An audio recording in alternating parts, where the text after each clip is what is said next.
Submitted for the approval of the Midnight Pals. Created by Bitter Corella.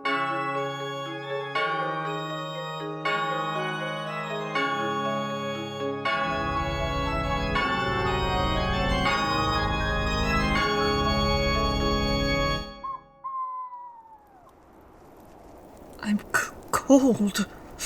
Ah, come on, Dean. It's great out here. Bracing and chilly. Just like a Maine winter. Frost on the trees, tang in the air. Wonderful. Why are we out here in the snow anyway, Steve? Couldn't we meet indoors? By a log fire? With chestnuts roasting and a fluffy rug. That's wintry, right? Adversity builds character. Oh, I've been told I need to work on my character. That's characters, Dean. Oh. Why are we out here in this blizzard, and which minority can I blame? It's barely even snowing. Bracing. Oh, you've gotta be kidding me. I'm with Steven. What a beautiful evening. Oh, the moonlight's icy gleam on the freshly fallen snow. The crisp touch of frost on the back of your neck. The world outlined in pristine white... Bless you. I'm gonna catch a chill. If I die of a chill, I'll haunt you, Stephen. Move a little closer to the fire. Not too close. Have another blanket. Thanks. I'm going back to California. New Englanders are crazy. Hey! I said what I said. We're missing someone. Where's Mary? Probably somewhere stabbing an innocent snowman to death. Snowman? Steve! Can we watch that movie where the little boy built a snowman, and then the snowman comes to life, and they go flying through the air, and they go visit Santa Claus? Maybe later. Aw. You let him watch that movie? All the way to the end? Shh! He always falls asleep before the sad part. I tell him the snowman and Santa get married and have a dog. Dean has a point. It's chilly out, so I think someone should tell a cozy, heartwarming story to warm us all up. Or maybe something hotter than warm. The tale of the hottest devil and the deepest, flamiest, toastiest... Nope, you are not telling another story about super sexy twink Lucifer again. What does twink mean? Sounds deviant. It's a... We'll tell you when you're older. Fine. Neil Gaiman told that goth dream twink story last month anyway. What story do you want to tell, Steven? Actually, I invited somebody new along tonight. He's bringing a friend. Oh, here they come now. Excuse me. Would this be the most honorable gathering of the Midnight Society? Why are you bowing like that? It is indeed. Welcome. It's a thing he does. Hello, Midnight Society, nya. It's a catboy! Ooh? Look at his little ears and his little toe beans! Nya. Can I pet him? Okay, no, touch the kitty. Aren't you allergic to cats, Dean? I am. My head swells up like a balloon and my throat closes up. And you have to stick me with an EpiPen or someone has to take me to the hospital.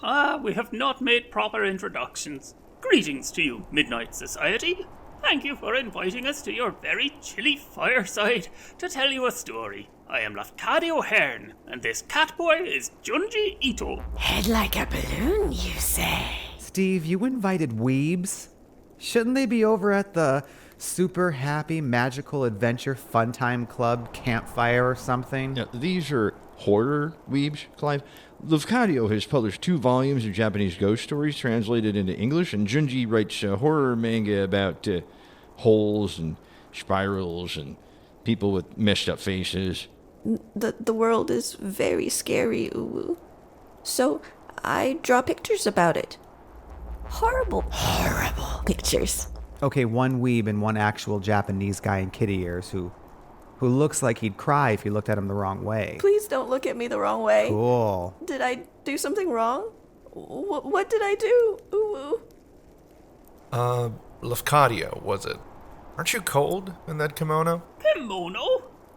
This is not a kimono, you feckin' backagaggin' malaka. I'm sorry, I don't know anything about Japanese fashion. Sir, this is a yukata. A less formal, single-layered garment made from cotton or linen to be worn to a gathering such as this meeting of midnight friends. They are also mainly worn in summer. Aren't you cold in that yukata? Feckin' Baltic. I see. I didn't realize we were meeting out in the snow. Neither did we, Steve? Oh, come closer to the fire. Have some blankets. Wait, hang on. We're inviting these guys to our campfire? I mean, who are they even? They're Lafcadio Hearn and Junji Ito. This has been established. Yeah, but we don't let just anybody come here. Yes, we do. We let you, don't we? But they look, the little one looks, you know? Why don't you say it, Howard? If our presence has caused offense, venerable Midnight Brothers. Yeah. I think they might be, don't make me say it. Oh, I'm gonna make you say it, Howard. I think they might be Italian. Ugh, okay. Fine, Howard. We'll do it your way. Junji, Lafcadio, are either of you just the tiniest bit Italian? No. Then sit your asses down. Sounds like something an Italian would say. Ugh, give it a rest, Howard. Ooh, Howard. You are Howard Phillips Lovecraft? He's talking to me. Why is he talking to me? Is he gonna try and feed me pasta? Is he gonna try and put parmesan on my stuff? I love your work. Big fan. So happy to meet you. I like the story where the strange color comes out of space and infects the farmland with its nightmarish contagion, gradually transforming the animals and the earth itself into something alien and terrible. Also, there are cows. Thank you. I wanted the cows to be squids, but August Derleth said that wasn't realistic. Hello, I said it's fantasy. Why has your face turned into a spiral? That happens sometimes. Just wait for it to stop. Try not to look directly into it. Senpai noticed me. Yes, I see that. That's nice for you. So, Lafcadio, is it? Yes, or Koizumi Yakumo for short. I'm sorry to labor the point here, but it's very important. Are you Italian? Greek, actually. Half Greek and half Irish. Half like a centaur? What? But I love Japan so much that I moved there and married a Japanese lady, and I'm now a Japanese citizen, and my wife's family adopted me and gave me a Japanese name. We have 4 children in the traditional Japanese style. Isn't that wonderful? Children? What are they? Like a race of hybrid fish monsters? I've got a picture here somewhere. Behind this one, a Sailor Moon. And this one a Sailor Moon, and this one of Sailor Jupiter. Looking at it would surely drive one insane. Howard! Lafcadio, Koizumi Senpai, loves Japan and Japanese culture so much. I do. He's so happy now. Isn't that great? I think everyone should be able to go where they're happiest. I sometimes think maybe Lafcadio likes Japan a little too much, though. He wears yukata all the time? Don't forget, I started playing Go. That is true, but you are very bad. I have never seen anyone else play with a 359 stone handicap and lose. That's not the point. Only the Western mind regards sports of the mind in terms of competition. And chess, with its inherently violent nature, represents a battle of man versus man. And he keeps... And I can never remember how the horses move. Go is And he higher. keeps explaining Asian culture to me. Self. Well, it's important to appreciate the cultural context, Junji-san. Also, I have all the Pokemon Funko Pops. And he became a Buddhist. Oh, yikes. I didn't know you could catch that. No, I converted. Like, on purpose? Yes. Before that, I was Greek Orthodox, Roman Catholic, and Spencerian agnostic. What, all at once? I think he's overloading. So much. Yeah, Howard, isn't that great? All those different nationalities and religions mixing together, happily together in one family. Multiculturalism, a beautiful rainbow of identities. Shinji-ranaroi! Is Lovecraft Senpai unwell? Is he dead? Can he die? Maybe if we're lucky. Guess not. Howard? He'll be fine. He'll wake up when the stars are right. Clive. Shut up, Howard. Ow! Junji-kun, when will you and your Akasama come over for that double date with Setsuko and I? We can read spooky stories by dim candlelight in the dead of night. I am very sorry, Lafcadio, but I cannot find a cat sitter. I can look after your cats. I love kittens and scary stories. Dean, you're allergic. Oh, yeah. What a polite and helpful young man. Now you have no excuses. I guess so. Junji, what's going on with your face? It's all spirally. Nothing. It does that sometimes. I suppose if I do not have a cat sitter, we will have to tell the stories here instead. That's why we're all gathered here, isn't it? Junji, Lafcadio, what have you brought for us? Well, I have been helping Lafcadio to translate old Japanese ghost stories into English for his new book. The West absolutely must experience the chilling delights of the Keidan tales. I will introduce them with my translations in a slim volume reasonably priced, and a companion guidebook 4 times as long as the stories with detailed cultural context for the discerning reader. And I will help because my editor told me I need to be working on more horror. But horror is very difficult, and sometimes it makes me sad to think about uwu. I write about the strange thoughts I have sometimes, like, what if a woman had a fucked up face? But if I were to be honest, I just want to write cute manga about my wife and our cats. I truly love cats. I love cats too. Cats are the most perfect creatures ever created. I wish I wasn't allergic. They're almost as cool as dogs. Dogs. Junji-kun! I was thinking of writing a manga adaptation of Frankenstein. I very much enjoy that story. I heard Mary Shelley might be here. I was hoping I might ask for her blessing and also her advice. She seems like a nice lady. That's right, Howard. He said she's his best pal. No. My brachial hearts. I wrote a story about Frankenstein too, but whenever I ask if I can read it at the campfire, Mary takes out her switchblade and just looks at me. She must be around here somewhere. Knife fighting a Yeti, probably. Bare fist boxing Jack Frost. Taking old Father Winter and the... She'll turn up. So, Lafcadio, which one of these ancient Japanese tales have you brought for us tonight? Well, I thought, given the cold weather, Bracing. It's bracing? we'd tell a chilling tale about a yurei. That is, an evil spirit or ghost associated with the snow. Wait. You thought, given the weather, you'd tell a chilling snow tale? Yes? So it's your damn fault we're freezing our asses off. I regret that I do not follow Barker Senpai. I merely thought a story fitting with the icy conditions. That's not how it works here in this stupid fucking ambiguously supernatural location and time ambiguous fucking forest. Haven't you heard of the pathetic fucking fallacy? You're gonna tell a cold story. That's why it's cold. Barker Senpai. Call me senpai one more goddamn time. Clive-san? Boy, a snow story. That sounds great, doesn't it, guys? Aww. Yeah. Great. Oh, say the words. Of course, I would be honored. Submitted for the approval. Wait, Dean, what is it now? the dust. You have to throw the midnight dust.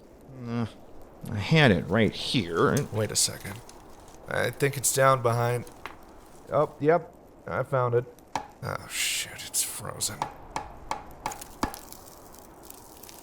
I got it loose. Okay. Go. Submitted for the approval of the Midnight Society. Throw the dust, Junji-kun. Yeah.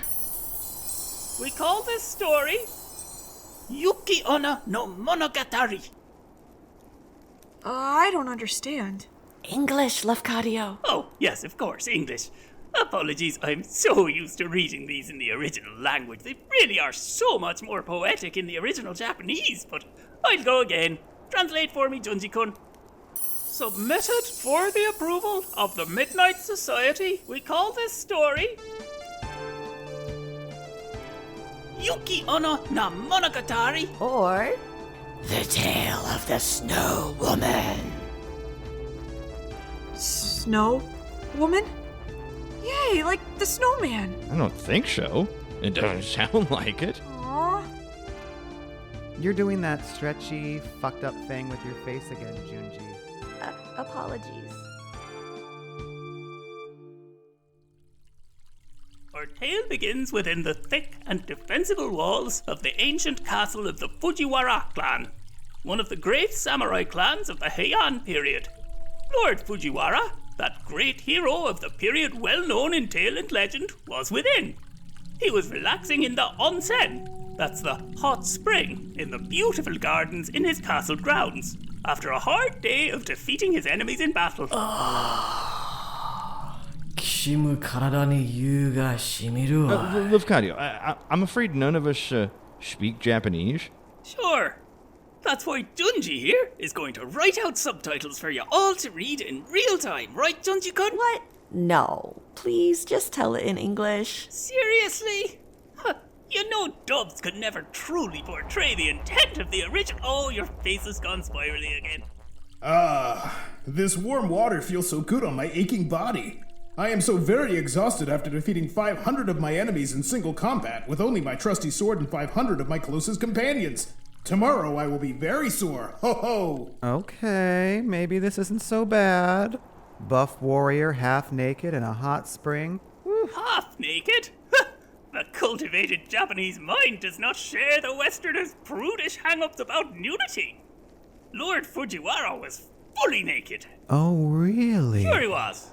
Unless this is the dumped-down American release where they edited the scene to make the water opaque. Gobshite censors. If you're the one covering up the naked body of a buff samurai, maybe you're the one thinking inappropriate thoughts about naked buff samurai. I sure am. Was he hot? Of course he was hot. He was in a hot spring. They're heated by volcanic faults. Not that Japan has any faults. I spoke geologically. No, I mean like, he must have been pretty toned, this Lord Fujiwara, you know, from all the war and stuff. He was a perfect specimen of Japanese manhood. The paragon of skill and discipline, his muscles lean and toned from training each and every day with the sword and the bow. Just an absolute ride. Go on. Why am I lying in the snow? What's happening? Lafcadio is telling a horny Japanese folktale. Horny? Japanese? Hello again, Howard. I hope you're feeling better. My systemic heart. This is not a hardy tale. Lord Fujiwara was simply bathing in a wholesome fashion after a long day engaged in manly pursuits. Manly pursuits, eh? For Clive, sooner or later, everything is a horny Stop tale. that immediately. Back to my tale. Now, scholars of Japanese folk tales, which none of you are, of course, might remember Lord Fujiwara from Tawara Tora Monogatari, the tale of My Lord Bag of Rice. This was the tale in which he defeated the terrible giant centipede that was plaguing Lake Biwa. Centipedes? In my Lake Biwa? It's more likely than you think.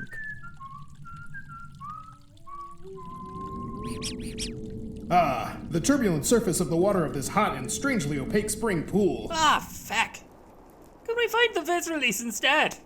Lafcadio, It'll only take a minute. it will take an hour to find and at least 3 hours to download. That is true. The 4G coverage in the ambiguously supernatural location and time ambiguous forest leaves a lot to be desired. Yes, but... Oh, there's the face thing again. Fine. This opaque water recalls to me that time I faced the giant centipede that plagued Lake Biwa. That massive centipede had lights on its feet that made it seem as if 1,000 men with torches were descending to the lake from Mount Mikami. The Dragon King of the lake begged me to aid him in defeating it to protect his city beneath the waters. I agreed at once, of course, and brought out my trusty Yumi, or Japanese bow, not to be confused with the bow, or Japanese quarterstaff. Once did I send an arrow flying to strike it on the head, but it bounced off the creature's thick chitinous carapace. Twice again did I send an arrow flying, and though it struck true, it did not penetrate the head of the beast. Penetrate the head of the beast, eh? I prayed to the god of archers, who is my patron, for guidance, and a voice told me to remember how when I was a little boy I spat upon a little centipede and it curled up and died. So I took an arrow from my quiver and spat upon the head of it. I mean, lube is better, but spit will do if you're in a hurry. I knocked the arrow to my bow and drew, muscles straining, saliva dripping from the head of my weapon. Then I loosed, and at last the arrow struck true, piercing the head of the monster and slaying it dead. I was victorious, and the Dragon King rewarded me with magical gifts, such as a bag of rice that never runs out, so that I might always be able to feed my beloved people. But enough reminiscing. I must tend to my aching muscles with expensive balms and unguents. Let me just stand up for my bath with its strategically positioned bubbles. Oh, I love this. Clive, I swear to the lesser and greater bodhisattvas, if you keep enjoying this story so much, I will stop telling it. Okay.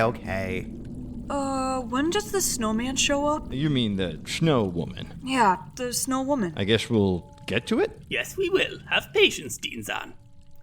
When Lord Fujiwara returned to his chamber to dress, he found a letter waiting for him with an urgent message. What is this? An urgent message? Someone needs my help?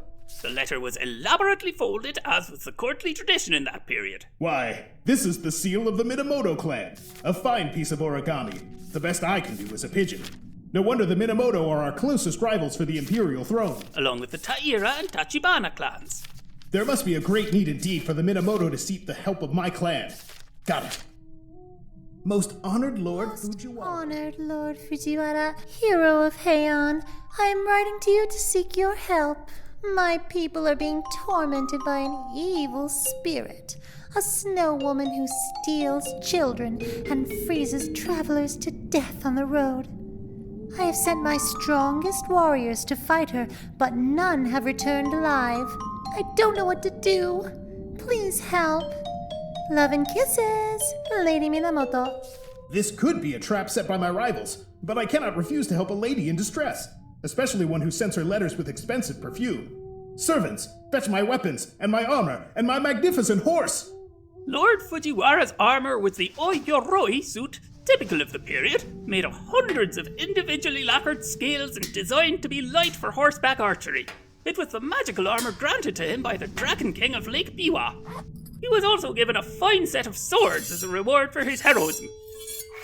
Of course, the Heian was when the earliest of the great schools of swordsmithing were founded. Lafcadio-senpai, is all this detail really necessary to the story? Absolutely. How else will I educate the listener about the flowering of Heian period Japanese culture? You don't think it might be detracting from the story? No, why would it? Never mind. Armed and armored, Lord Fujiwara mounted his mighty steed. Oh my He mounted god. his mighty steed and rode as fast as it would carry him across Omi province, which is in the Kansai region. Yah! Giddy up! Carry me swiftly, noble steed, for there's a lady in need of my assistance. Through the snow that lay thickly upon the ground, he rode to the castle of Lady Minamoto, where he was conducted into the august lady's presence. August? I thought it was winter. That means the lady was very fancy. She was indeed very fancy, yes, and her castle was also very fancy and big and furnished with sundry shoji screens, fusuma, tokonoma, rama, and so on. What are those? It doesn't matter. Lady Minamoto, I have arrived, me, great culture hero Lord Fujiwara, to this, your very fancy castle, to help you with your snow lady problem. Welcome to my castle, great culture hero Lord Fujiwara. Something told Lord Fujiwara that there might be more to Lady Minamoto, but for the moment he placed his suspicions to the side, like the hashioki or chopstick rest at a formal meal. Ooh, did she have a fucked up face? Oh, totally fucked up. How fucked up? She had a face like a fucked up kabuki mask. Is that like those big carnival masks with the big noses? For the last time, Howard, it's Japanese, not Italian. Like anyone could tell the difference. Fancy food, mobsters, volcanoes, they're basically the same place. Shut up, Howard. Noodles, car manufacturers, hot springs, famous video game characters. Tell me of this monster, noble Lady Minamoto. It is so terrible, I am at my wits' end. My poor people are being tormented by this awful snow spirit lady. She hides in the forest with her little snow child, who is also an evil spirit, waiting for travelers who have become lost in the snow. She begs them to warm her little child, who is so cold. And then she kills them? Worse! When the hapless traveler wraps their arms around the little child, they find themselves stuck. And then she kills them? Worse still, the child becomes heavier and heavier as the poor traveler struggles, and there they remain until they freeze to death. And then she eats them? No, she just leaves them there, in the snow, frozen. I sent out 10 of my best warriors and they all came back as samurai sickles. How dastardly! But do not fear, my lady, for I, Lord Fujiwara, cultural hero of Heian, will slay this monstrous creature. If you do this, I will lavish you with fine food and gifts. And if you play your cards right, there might be something else in it for you. I need no rewards for defeating a monster. To protect the people of this land is reward enough for me. Shame. I guess the snow lady doesn't take you flying to visit Santa Claus, huh? I don't think so, no. Maybe she just wants a little attention. God forbid women do anything. Lord Fujiwara was given fine food and drink and a warm place to sleep for the night. The next morning, he left the very fancy castle of Lady Minamoto, mounting his charger again, and rode off across the countryside. He rode all day and on into the evening, and the snow began to fall thick and fast. The cold is biting, especially riding on my noble steed wearing this yukata. Yet I will endure, for I am the great culture hero, Lord Fujiwara. At last, he came to a quiet road by a deep forest where the snow woman was last sighted. He dismounted his horse and led it quietly along. The night is dark and the forest is deep, and I think I see things hanging in the trees. Yet I will endure, for I am the great culture hero, Lord Fujiwara. Ha ha! The unearthly sound of that child crying is quite unsettling, but I am not afraid, for I am the great culture hero, Lord Fujiwara. Ha ha! And little do those snow monsters know that I have a cunning plan to defeat them. Now, noble steed, I must leave you here by this tree, for I must face this dreadful woman who probably has a fucked up face, alone, armed only with my trusty katana, wakizashi, shuriken, nunchaku, tsurugi, yumi, tekken, hachiwari, gunsen, tessen. How is he even moving?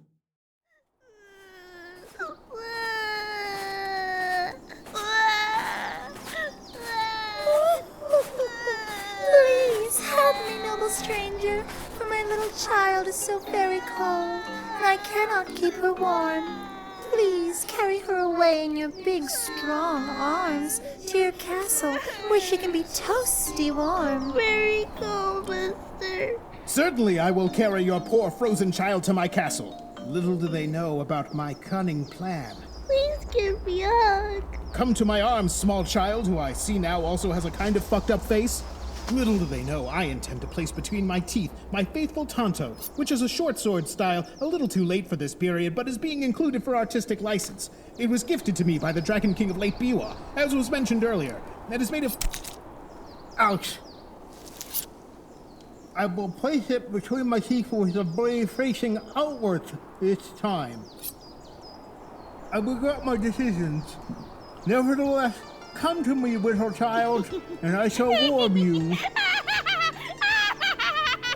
Ma'am, your child is very heavy and very cold. Please, hold her even closer. Certainly. Mama, there's something very sharp pressing into my neck. Closer it is. In the tradition of Heian period Japanese single combat, everyone started screaming one after the other. Ah! Ah! And after a few seconds of this nonsense, the demon child's head popped off.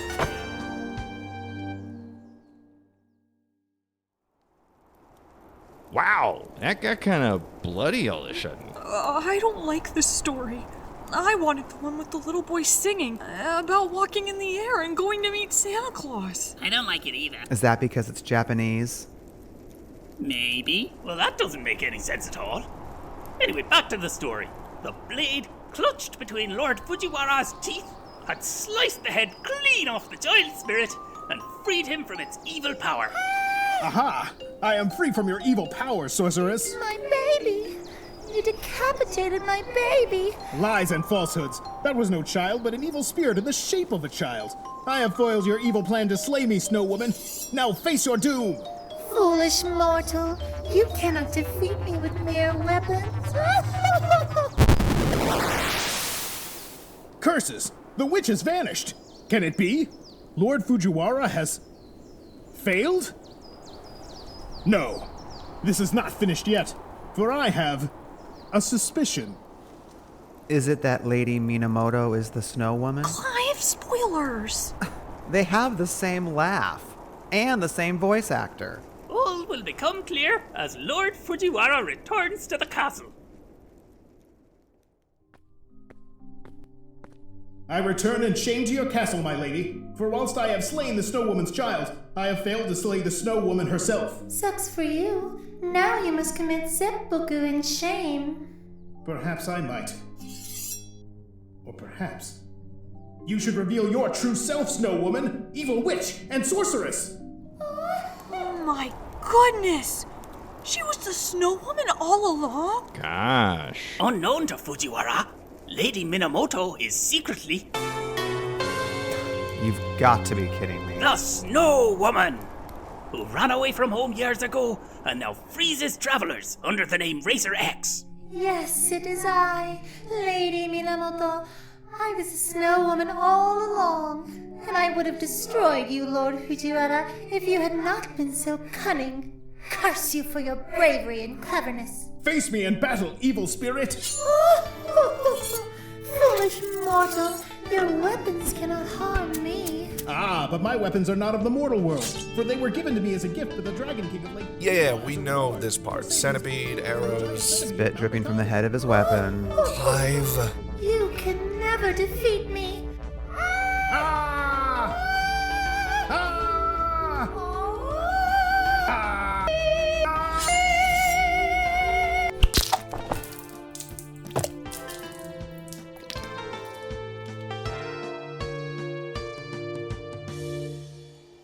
Lafcadio, I don't think that's how it goes. But this is a very old, very notable story. I heard it first from an elderly woodcutter in the Kaminoyama region of Yamagata, which is famous for its hot spring resorts.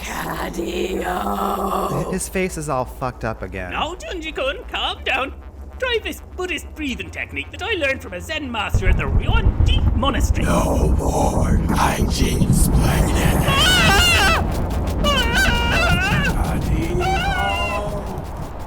No more hygiene splaining.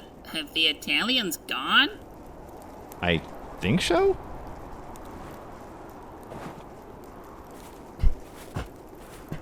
What was that sound? I'm scared. It's a woman. I mean, it's the Snow Woman. I mean, a woman covered in snow. God forbid Snow Women be anywhere. She's got a knife. Isn't that a switchblade? Sup, fuckers? Mary! Why are you covered in snow? Because it's snowing, you fucking muppet. Where have you been all this time? Looking for you lot? What are you doing sitting out in the middle of a bloody blizzard? It's brass fucking monkeys. Steve says it builds character. Builds fucking hypothermia, more like. It's bracing. Shut up, Steve, you tiny-nosed wanker. Pick up those blankets and put that fire out. We're going indoors. Yay! Can we watch the movie with the snowman? Fuck off. I'm not listening to prepubescent Peter Orty for the millionth time. Yeah. I always cry at the end, too. I do not cry at the end. It's okay, Mary. You can cry at the end. It shows you're sensitive. What's he doing? Getting his way. It must be emotionally draining to have to maintain your tough goth lady image all the time. Fine. We'll watch the fucking snowman. Clever boy. Will you sing along with Walking in the Air? Don't push it. All right, fine. We've been out long enough. We can go to my house. I got the snowman from last time Dean stayed over. Finally. I was starting to like it out here. Follow me, nerds. No, wait. We need to do the thing. Oh, for fuck's sake. The End. I declare this meeting of the Midnight Society closed. I pour water on the fire, but the bucket is frozen solid. Come on, Dean. I'll make you a hot chocolate. With marshmallows in it? Oh, no. We do not want you on another sugar high. Remember what happened last time you had marshmallows? I wrote Odd Thomas. And you can never unwrite it.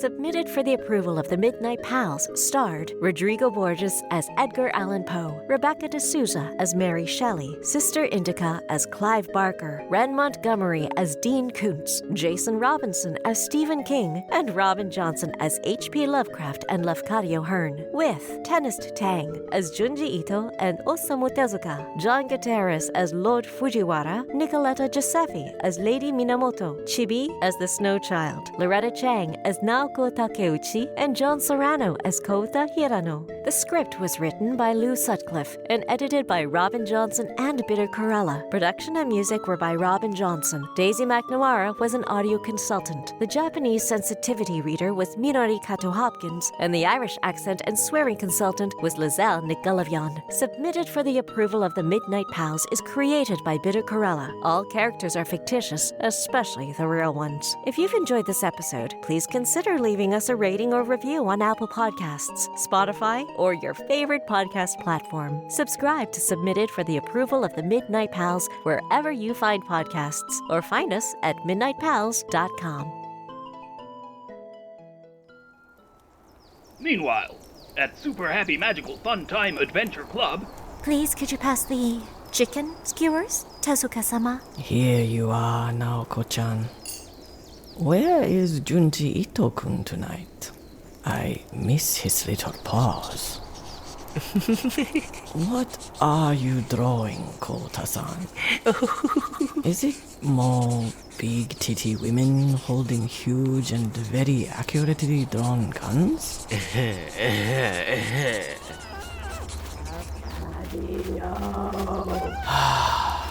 Ito-kun has returned, I see.